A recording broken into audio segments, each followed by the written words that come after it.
जय हिंद, जय भारत।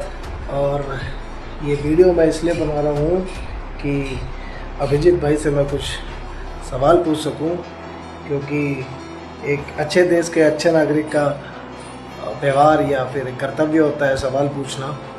जो रूलिंग पार्टी से सवाल पूछ सकता है वो आपसे भी सवाल पूछेगा।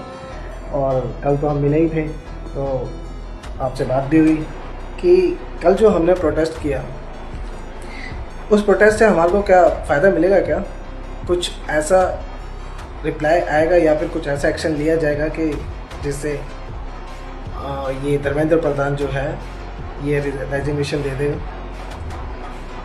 आपको पता है कि इसने अभी दोबारा से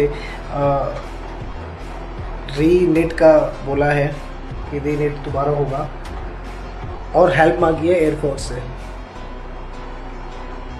एयरफोर्स जिनका काम ये है ही नहीं ब्रो। जब उसको पता है कि यार मेरा ही सिस्टम खोखला है, मेरा सिस्टम ही ख़राब है, वो हेल्प लेने के लिए एयरफोर्स पे चला गया।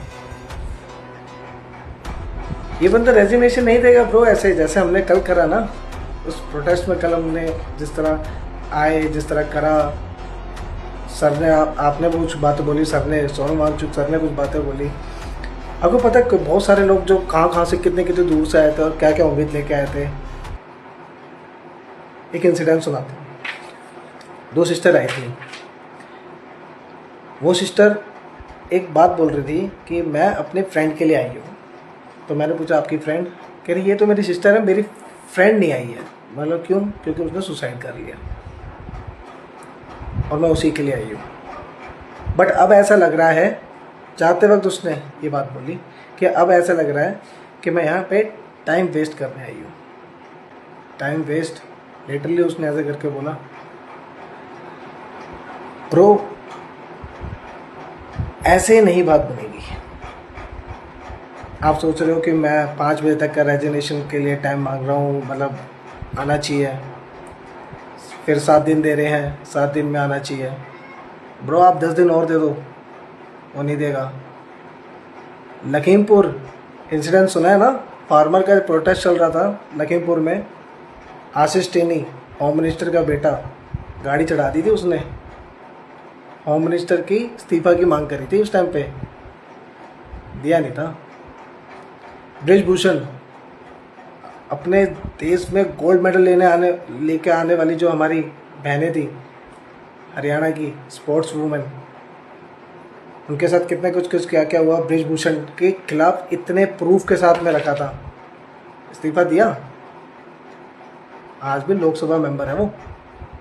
आपको लग रहा है ये देगा, इस्तीफा देगा ये? और वो भी ऐसे प्रोटेस्ट करने से जिस तरह आपने कल करा है। ऐसे नहीं होगा ब्रो, उससे नहीं होगा।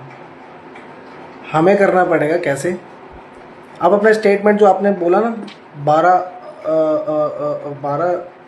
या 13 तारीख को आपने दोबारा से, शनिवार को आपने बुलाया दोबारा, स्टेटमेंट चेंज कर दो आप प्लीज़, कि अब जंतर मंतर नहीं, अब धर्मेंद्र प्रधान के घर के बाहर हो गया प्रोटेस्ट जो होगा। और दूसरा अनशन पे बैठा जाएगा। और तीसरा कि नीट का जो एग्ज़ाम होने वाला है दोबारा से, उसको बाइकआउट करी जाएगा। जब तक ये रेजिग्नेशन नहीं मिलेगा वो बाइकआउट होगा।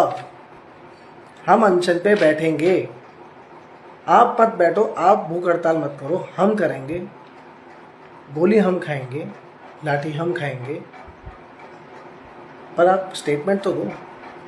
अगर हकीकत में चाह रहे हो कि कुछ बदलाव आए तो ब्रो स्टैंड तो लेना पड़ेगा।